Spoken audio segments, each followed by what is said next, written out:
اور وہ غیر محسوس طور پر قدم بہ قدم پیچھے ہٹنے لگی تھی۔ وہ کچھ دیر تو کھڑا اس کے چہرے کے تنے نقوش دیکھتا رہا اور پھر کندھے اچکاتے ایک طرف چل پڑا۔ اسے واپس مڑتا دیکھ کر اس کو ایک خیال سوجا۔ اس نے آواز میں حتی الوسیع مٹھاس گھولتے ہوئے اسے پکار لیا، بھائی میرا ایک کام تو کر دیجئے۔ وہ یک بارگی تڑپ کر مڑا تھا۔ بھائی، آپ اتنی بدذوق ہو سکتی ہیں، میں سوچ بھی نہیں سکتا تھا۔ اس آگ برساتے موسم میں آپ کی زبان نے جو شعلہ اگلا ہے، اس نے میری روح کو بھی جھلسا ڈالا ہے۔ اب آپ کی عمر اتنی زیادہ بھی نہیں کہ میں آپ کو انکل کہوں، اور اگر مجھے آپ سے کام پڑ ہی گیا ہے تو اتنا بھی مت پھیلیں۔ بس ذرا یہ کال بیل تو بجا دیں۔ کیا؟ وہ اچھل کر پیچھے ہٹا۔ آپ نے میری جان کو اس قدر اراضہ سمجھ رکھا ہے، یقین مانیے میری اس کتے سے ہرگز کوئی جان پہچان نہیں ہے۔ تو پھر جائیے، یہاں کھڑے میرا دماغ کیوں چاٹ رہے ہیں؟ اس نے ماتھے پر آئے پسینے کو اس زور سے پونچھا کہ جلد دکھنے لگی۔ خیر، اب میں ایسا بھی گیا گزرا نہیں ہوں کہ ایک دکھی حسینہ کی اتنی سی مدد نہ کر سکوں۔ نہ جانے کیوں آپ کے لیے جان جوکھوں میں ڈالنے کو جی چاہ رہا ہے۔ وہ تیز قدموں سے گیٹ کی طرف بڑھا۔ اس کے قریب آنے پر کتا حیرت انگیز طور پر پرسکون ہو گیا تھا اور اب دم ہلاتے ہوئے ادھر سے ادھر ٹہل رہا تھا۔ اے نیڈو، چلو بھاگو یہاں سے۔ اس نے کتے کو پچکارتے ہوئے گیٹ اندر کو دھکیل دیا۔ آئیے محترمہ، تشریف لائیے۔ وہ سیاہ بھمرا آنکھوں میں شرارت لیے اس کے چہرے پر نظریں جماتے ہوئے بولا۔ کتا وہاں سے غائب ہو چکا تھا۔ وہ ہونک بنی ابھی تک وہیں جمی کھڑی تھی۔ ویسے معاملہ کچھ کچھ اس کی سمجھ میں آ چکا تھا۔ یقیناً یہ لڑکا اس گھر کا رہنے والا تھا، اسی لیے کتے نے اس قدر شناسائی کا مظاہرہ کیا تھا۔ گھٹیا، بدمعاش، لفنگا، اتنی دیر سے دھوپ میں کھڑے ہو کر تفنن فرمایا جا رہا تھا۔ میرا تو میک اپ بھی بہہ کر برابر ہو چکا۔ وہ دل ہی دل میں اسے کوستے ہوئے ساتھ بولی، ویسے مجھے آپ سے اسی گھٹیا رویے کی توقع تھی، اور میں نے آپ کے بھونڈے مذاق کو ہرگز انجوائے نہیں کیا۔ اس نے حساب برابر کرنا ضروری سمجھا۔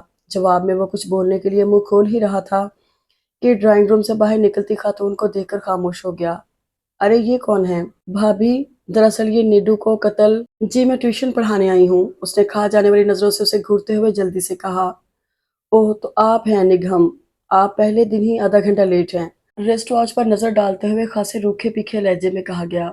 اگر آپ اس گھر میں ٹیوشن پڑھانا چاہتی ہیں تو وقت کی پابندی آپ کے لیے لازمی ہوگی۔ بیبی کو 5 بجے قاری صاحب پڑھانے آتے ہیں۔ بہرحال آپ ڈرائنگ روم میں تشریف رکھیے، بیبی وہیں انتظار کر رہی ہے۔ مجھے دراصل ایک پارٹی میں پہنچنا ہے، اس لیے میں آج آپ کو وقت نہیں دے سکوں گی۔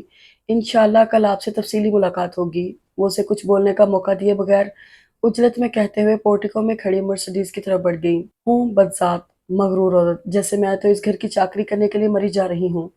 اس نے نخوت سے ہنکارا بھر کر ڈرائنگ روم کا رخ کیا۔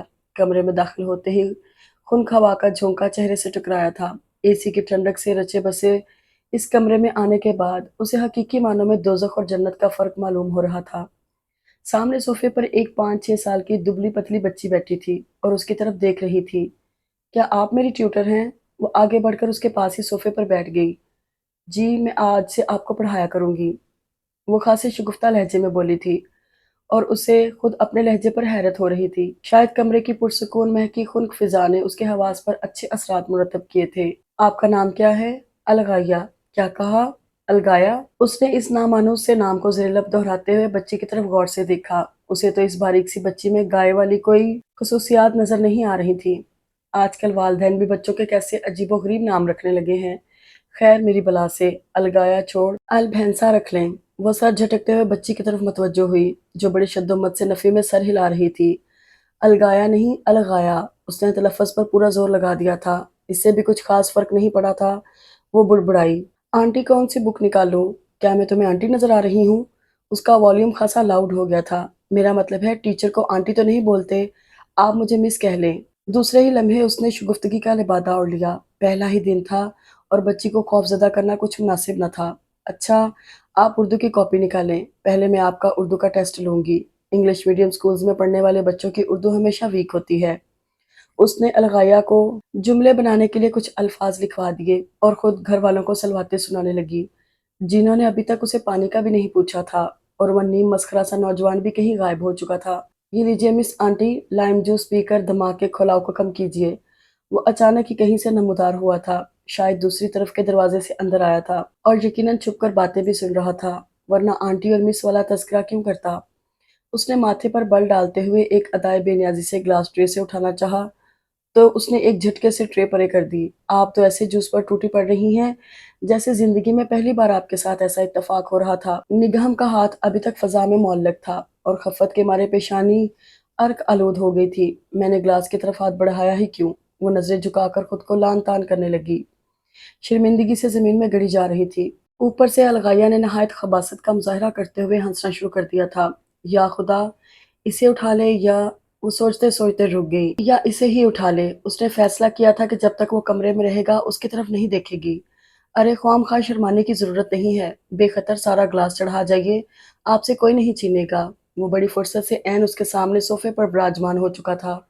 جوس کا گلاس سینٹر ٹیبل پر رکھا ہوا اس کی نظروں کے فوکس میں تھا اور مسلسل اسے ترغیب دے رہا تھا۔ پیاس سے حلق میں کانٹے سے چبھ رہے تھے، لیکن انا کا تقاضا تھا کہ وہ پیاس سے جاں بلب ہو جائے، لیکن جوس کو پینے کا گمراہ کن تصور بھی اپنے ذہن میں نہ لائے۔ وہ براہ راست تابش کی طرف دیکھنے سے احتراز برت رہی تھی، لیکن اسے احساس تھا کہ وہ مسلسل اسے ہی گھورے جا رہا ہے۔ کیا یہ اسی طرح سر پر سوار رہے گا؟ اس نے کلس کر سوچا اور اس کی طرف سے قدرے رخ موڑ کر بیٹھ گئی۔ مس، میں نے جملے بنا لیے ہیں، آپ انہیں چیک کر کے مجھے سٹار ضرور دیجیے گا۔ الغایہ نے کاپی اس کی طرف بڑھائی۔ پہلا جملہ پڑھتے ہی اس کے 14 طبق روشن ہو گئے۔ علی نے عید پر سفید کتا پہنا۔ ہاں، یہ کیا لکھا ہے؟ وہ آپ کو پڑھنا نہیں آتا مس؟ وہ تعصب کا اظہار کرتے ہوئے اس کے قریب کھسک آئی۔ کوئی بات نہیں، میں آپ کو پڑھنا سکھا دوں گی، خاموش بیٹھو اور مجھے چیک کرنے دو، اس نے قدرے سخت لہجے میں کہا۔ تابش کی موجودگی اسے سخت کوفت میں مبتلا کر رہی تھی۔ اگلا جملہ پہلے سے بھی بڑھ کر تھا۔ بیچاری بڑھیا لڑکیاں بیچ کر گزارا کرتی تھی۔ کیسی مجرمانہ سوچ ہے اس چھوٹی سی بچی کی۔ اس نے جان بوجھ کر کاپی جوس کے گلاس پر پٹک دی۔ گلاس اس دھچکے کو سہار نہ سکا تھا اور الٹ کر ایک چھناکے سے نیچے جا گرا۔ تابش جوس کے چھینٹوں سے بچنے کے لیے اچھل کر کھڑا ہو گیا۔ ارے، آپ نے تو پہلے ہی دن ہمارے گھر میں توڑ پھوڑ شروع کر دی۔ مانا آپ پہلی دفعہ مہذب دنیا میں آئی ہیں، لیکن اب آپ کو پرانے طور طریقے چھوڑ دینے چاہیے۔ آپ خود ہوں گے جنگلی۔ اس کے صبر کا پیمانہ اب چھلک رہا تھا۔ میں نے آپ کو جنگلی کب کہا؟ اگر آپ خود ایسا سمجھتی ہیں تو یہ آپ کی خود شناسی کی دلیل ہے۔ وہ مسکراتے ہوئے مسلسل طنز پہ طنز کیے جا رہا تھا۔ آپ یہاں سے جاتے ہیں یا میں آپ کو دھکے دے کر نکالوں؟ غصے کے مارے اس کی گردن کی رگیں ابھر آئیں۔ چہ خوب، یعنی اب میرے گھر میں مجھے کو دھکے دیے جائیں گے؟ ٹیچر، آپ نے مجھے سٹار تو دیا ہی نہیں۔ الغایہ اب تک اپنی کاپی میں کسی متوقع سٹار کو ڈھونڈ رہی تھی اور شاید اسی لیے خاموش تھی۔ تمہیں تو اس شاندار کارکردگی پر ستارہ جرت سے نوازنا چاہیے۔ میں جا رہی ہوں، اور اگر تم اور وہ کتا اس گھر میں مستقل رہتے ہیں تو شاید میں الغایہ کو نہ پڑھا سکوں۔ وہ دروازہ ایک دھماکے سے بند کر کے باہر نکل آئی۔ باہر نکلتے ہی لو کے تھپیڑے نے اس کا استقبال کیا تھا۔ شدید پیاس، جان لیوا گرمی اور اس قدر توہین کا احساس اسے رونا آ رہا تھا، لیکن سامنے دیکھتے اسے حقیقتاً رونا آ گیا۔ نیڈو آنکھوں میں عجیب وحشیانہ چمک لیے نپے تلے قدموں سے اسی کی طرف بڑھ رہا تھا۔ خوف سے اس کا دل اچھل کر حلق میں آ گیا۔ یا اللہ، مجھے اس موذی سے بچا لینا۔ اس نے خشک ہونٹوں پر زبان پھیرتے ہوئے پیچھے مڑ کر دیکھا۔ تابش ڈرائنگ روم کے دروازے پر کھڑا اس کی کیفیت سے محفوظ ہو رہا تھا۔ اگر اس کتے نے مجھ پر حملہ کیا تو میں تمہاری تکہ بوٹی کر دوں گی۔ میں اس گھر کی اینٹ سے اینٹ بجا دوں گی۔ خوف سے اس کی زبان میں لکنت آ گئی تھی اور جو الا بلا منہ میں آ رہا تھا بولے جا رہی تھی۔ میں تم سب کو دیکھ لوں گی۔ تابش کی مسکراہٹ اور سکون میں سر منہ فرق نہ آیا تھا۔ آپ خود ماشاءاللہ اتنی باوصف ہیں۔ یہ بیچارہ آپ کے سامنے کیا حیثیت رکھتا ہے؟ اس کی طرف سے کٹور پن کی انتہا پر نگہم کی ٹانگوں کی لرزش میں اضافہ ہو گیا تھا۔ نیڈو کی اس سے قربت خطرناک حد تک بڑھ چکی تھی اور اس کے حلق سے نکلنے والی گراہٹیں اسے جی جان سے لرزا رہی تھیں۔ الغایہ، اس نے کھنکارتے ہوئے پکارا۔ کتے نے یکدم اس کی طرف چھلانگ لگا دی۔ بس پھر کیا تھا؟ اس نے آنکھیں بند کر کے دل خراش چیخوں کا تانتا باندھ دی۔ کیا ہوا مس؟ الغایہ اس کا ہاتھ پکڑ کر ہلا رہی تھی۔ آپ رو کیوں رہی ہیں؟ اس نے ڈرتے ڈرتے آنکھیں کھولیں تو نیڈو کو تابش کے قدموں میں لوٹتے دیکھ کر اس کا جی چاہا کہ زمین پھٹے اور وہ اس میں سما جائے، لیکن اس وہ سے مراد وہ تھا جو منہ پھاڑ کر یوں کہے لگا رہا تھا جیسے کوئی میدان مار لیا ہو۔ اس نے قہر آلود نظروں سے اسے دیکھتے ہوئے الغایہ سے ہاتھ چھڑایا اور تقریباً بھاگتے ہوئے گیٹ سے باہر نکل آئی۔ تابش نے گیٹ تک اس کا تعاقب کیا تھا۔ کل آپ کس وقت آئیں گی دیکھیے، ذرا جلدی آ جائیے گا، کہیں بھابھی آپ کو نکال کر کوئی نئی ملازمہ نہ رکھ لیں۔ وہ اپنے گھر تک اسے انواع و اقسام کے نازیبا ناموں سے یاد کرتی ہوئی آئی تھی۔ آج کا دن اس قدر منحوس ثابت ہوگا، اگر اسے علم ہوتا تو کبھی گھر سے باہر قدم نہ دھرتی۔ اتنے صدمات اٹھانے کے بعد ایک اور حادثہ اس کا منتظر تھا۔ ویگن میں اسے پچھلے حصے میں بیٹھنے کی جگہ میسر ہو سکی تھی۔ بے طرح پیاس اور اعصاب شکن تذلیل نے اس کی رگ رگ میں کھچاوٹ پیدا کر دی تھی۔ وہ اپنی ہی سوچوں میں غلطاں تھی کہ کنڈکٹر کی آواز نے اسے چونکا دیا۔ وہ اسے کرائے کے پیسے مانگ رہا تھا۔ اس نے گود میں رکھے پرس کو ٹٹولا اور یہ جان کر اسے اپنی سانسیں رکتی ہوئی محسوس ہوئی کہ وہ اجلت اور غصے میں اپنا پرس الغایا کے گھر ہی چھوڑ آئی تھی، اور اس وقت اس کے پاس ایک دھیلا بھی موجود نہ تھا۔ وہ کنڈکٹر کی پھیلی ہوئی ہتھیلی پر نظریں گاڑے آنکھوں میں آنے والے آنسوؤں کو واپس دھکیلنے کی کوشش میں گمسم سی بیٹھی رہی۔ کنڈکٹر نے بھی شاید اس کی پریشانی کو بھانپ لیا تھا۔ وہ رومانیت کی حدود کو چھوتے ہوئے لہجے میں بولا، کوئی بات نہیں بادشاہو، آپ بے شک کرایہ نہ دیں، ہمارے لیے تو یہی بہت ہے کہ آپ ہماری ویگن میں بیٹھ گئی ہیں۔ نگہم نے ذرا نظر اٹھا کر اس کی طرف دیکھا تو وہ آنکھیں نیموا کیے بڑے ہی مخمور انداز میں اسے دیکھ رہا تھا۔ کرایہ ادا نہ کر کے جو جرم اس سے سرزد ہوا تھا، اس کی پاداش میں سٹاپ آنے تک کنڈکٹر اسے ٹھمریاں، دادرے اور ہلکے پھلکے گیت سناتا رہا تھا۔ گھر کے دروازے پر پہنچ کر اس نے بیل پر انگلی رکھی تو پھر اٹھانا ہی بھول گئی۔ آج کے کٹھن سفر کی تھکن نے اسے نیم جاں سا کر دیا تھا۔ چند لمحے کھڑے رہنا بھی محال ہو رہا تھا۔ خدا غارت کرے تجھے، کیا گھنٹی کے ساتھ چمٹ گئی ہے؟ اماں نے دھار سے دروازہ کھول کر لال آنکھوں سے اسے گھورا۔ ادھر تیرے ابا کے ملازم ہیں جو تیرے قدموں کی دھمک سنتے ہی دروازہ کھول کر بچ جائیں۔ انہیں شاید نیند سے اٹھائے جانے کا بہت قلق ہوا تھا۔ وہ سنی انسنی کرتے ہوئے تیر کی مانند کچن کی طرف لپکی۔ جلتے حلق کی آگ بجھا کر جیسے ہی دیگچی کا ڈھکن اٹھا کر اس کے منہ سے سسکاری نکل گئی۔ اماں، یہ کیا ٹنڈے ہیں؟ نہیں، ناشپاتیاں ہیں، وہ برآمدے سے ہی تیز آواز میں بولی۔ آج تک تو نے 20 بار ٹنڈے دیکھے اور کھائے، کیا اب تک پہچان نہیں ہو پائی؟ اس نے ٹنڈوں کو نہایت حقارت سے دیکھ کر ڈھکن زور سے پٹک دیا اور کچن کے دروازے کی طرف مڑ گئی، لیکن دروازے کے پاس پہنچ کر ایک دم پلٹی، واپس آ کر دوبارہ ڈھکن اٹھایا اور ٹنڈوں کو نکال کر پلیٹ میں پٹکنے لگی۔ پیٹ کے دوزخ کی حد سے بڑی ہوئی طلب نے اسے ایسا کرنے پر مجبور کر دیا تھا، ورنہ وہ کبھی ٹنڈوں سے سمجھوتا نہ کرتی۔ وہ ٹنڈوں کو یوں چبا کر کھا رہی تھی جیسے تابش کا نرخرا چبا رہی ہو۔ یہ خیال اس کی جھنجھلاہٹ اور کوفت میں اضافے کا باعث تھا کہ کل اسے پھر اس گھر میں جانا تھا جہاں اس ذلیل تابش کی وجہ سے بے تحاشا شرمندگی اٹھا چکی تھی۔ حالانکہ وہ تو یہ ٹھان کر وہاں سے نکلی تھی کہ دوبارہ ادھر کا رخ نہیں کرے گی، لیکن پرس کے وہاں رہ جانے کے باعث دوبارہ جانا از حد ضروری ہو گیا تھا۔ اس گھر کے بارے میں تو کچھ بتا، جہاں تو پڑھانے گئی تھی، کیسے لوگ ہیں، کیسا رہن سہن ہے؟ اماں کچن میں آ کر اس کے سامنے موڑے پر بیٹھ گئیں۔ وہ مختصراً انہیں بتانے لگی، لیکن جان بوجھ کر تابش والا قصہ گول کر گئی۔ وہ اس واقعے کا ذکر کر کے مزید بدمزگی پیدا نہیں کرنا چاہتی تھی۔ چلو پھر تو ٹھیک ہے، کوئی خاص مشقت بھی نہیں اور اچھے بھلے روپے بھی مل رہے ہیں تو 2-4 اور گھروں کے بچے بھی پڑھا دیا کر۔ ہاں یاد آیا، کل زینی کا اردو کا پرچہ ہے، اسے تو ذرا تیاری کروا دے۔ اس کی ماں تو ابھی مرگ والے گھر سے لوٹی نہیں اور بیچاری بچی صبح سے قاعدہ لے کر بیٹھی تیری راہ تک رہی ہے۔ کیا اس کے ہاتھ سے نوالا چھوٹ گیا؟ بس اب یہ نہ کہنا کہ میں ہل جوت کے لوٹی ہوں، تھکن سے برا حال ہے، ابھی سے بچی کو پڑھانے بیٹھ جا، شام ہونے کو آئی ہے۔ اماں اٹھ کر باہر چلی گئیں۔ زینی اس کے تاثرات دیکھتے ہی خوف سے سمٹ گئی تھی۔ لاؤ کہاں ہے قاعدہ؟ وہ پھاڑ کھانے والے لہجے میں دھاڑی۔ سہمی ہوئی بچی نے جلدی سے قاعدہ اس کی جھولی میں پھینک دیا۔ کیا ہاتھ ٹوٹے ہوئے ہیں؟ یسو پنجو کھیلتے ہوئے تو کبھی نہیں ڈولے۔ صبح سے اس کے ذہن میں لاوا سا پک رہا تھا جو کسی طرح باہر کا راستہ چاہتا تھا۔ اب زینی کی صورت میں ایک آسان ہدف اسے مل چکا تھا اور جھنجھلاہٹ نے اس کے سوچنے سمجھنے کی صلاحیتیں مفقود کر لی تھیں۔ چند ہی لمحوں میں کمرہ ایک پرائیویٹ عقوبت خانے کا منظر پیش کرنے لگا۔ میم الف ماں رے ساکن مار، میم الف مو رے مور، زینی خوف سے مغلوب آواز میں منمنائی تھی۔ میم الف مار رے ساکن مار، اس نے زینی کی کمر میں دھمکا جڑا۔ یہ ہوتی ہے مار۔ میم الف مار رے الف را، مارا، ایسے مارا جاتا ہے۔ دوسرے وار سے زینی اڑتی ہوئی زمین پر آ رہی تھی۔ نگہم پر تو وحشت سوار ہو چکی تھی۔ اس نے زینی کو دھنک کر رکھ دیا۔ چیخو پکار کی آوازیں سن کر اماں دوڑی ہوئی اندر آئیں تو یہ دیکھ کر ان کا کلیجہ دہل گیا کہ زینی کو پہچاننا خاصا مشکل امر ہو چکا تھا۔ اماں تو کیا، اس کی اپنی ماں بھی اس وقت اپنی لختے جگر کو دیکھتی تو پہلی نظر میں دھوکا کھا جاتی۔ اس کے بال بکھرے ہوئے تھے اور آنکھوں پر فقط اتنی پلکیں باقی رہ گئی تھیں جنہیں آسانی سے گنا جا سکتا تھا۔ وہ کسی نچے کھچے پرندے کی مانند نظر آ رہی تھی۔ اس وقت وہ زمین پر گری تھر تھر کانپ رہی تھی اور نگہم کسی جلاد کی مانند اس کے سر پر تن کر کھڑی تھی۔ باہر سے کسی کا کلیجہ چبا آئی ہے کیا؟ ڈائن بن کر معصوم بچی کو بھنبوڑنے لگی۔ انہوں نے اسے دھکا دے کر پیچھے ہٹایا اور لرزتی ہوئی زینی کو آغوش میں بھینچ لیا۔ کیا اس کو بھی ایسے پڑھا کر آئی ہے؟